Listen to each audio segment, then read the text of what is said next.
Bir dəfə ömrümdə belə bir insan gördüm, özüm meclisimizdədir. Deməli, təxminən bir 10-15 il bundan qabaq yadımda olan gəldi, mənə dedi ki, mən Kərbalada olmuşam. İndi hər dəfədə oğluma pul verirdim, təxminən bir 15 yaşı var. Pul yığırdı ki, ata sənlə gələn il Kərbalaya gedəm. Artıq Kərbalanın pulu düzəlibdir. İndi eşitmişəm ki, mən də həmin adamı tanıyıram, çoxunuz da tanıyırsınız həmin adamı. Bir nəfər müminin balası ağır vəziyyətdədir. Ata, bəs onun ki, eşitmişəm ki, ağır vəziyyətdədir. Mən istəyirəm Kərbalanın pulunu verəm ona. Mən başqa vaxt yenə yığaram 1-2 il, 3 il nə qədər yığaram, sonra gedərik. Mənə dedi, hacı, sən necə baxırsan? Oğlum getsin Kərbalaya, yoxsa o pulu aparıb uşağın xəstəliyinə versin? Dedim, vallahi o uşaq bu düşüncədədirsə, bir rəhmət ilahidir bu, bir ilahinin nemətidir bu uşaq.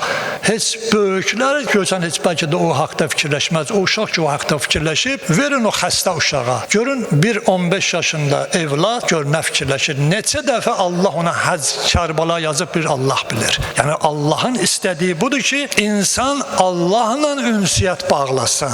Nəinki hansısa bir özünün xeyri üçün.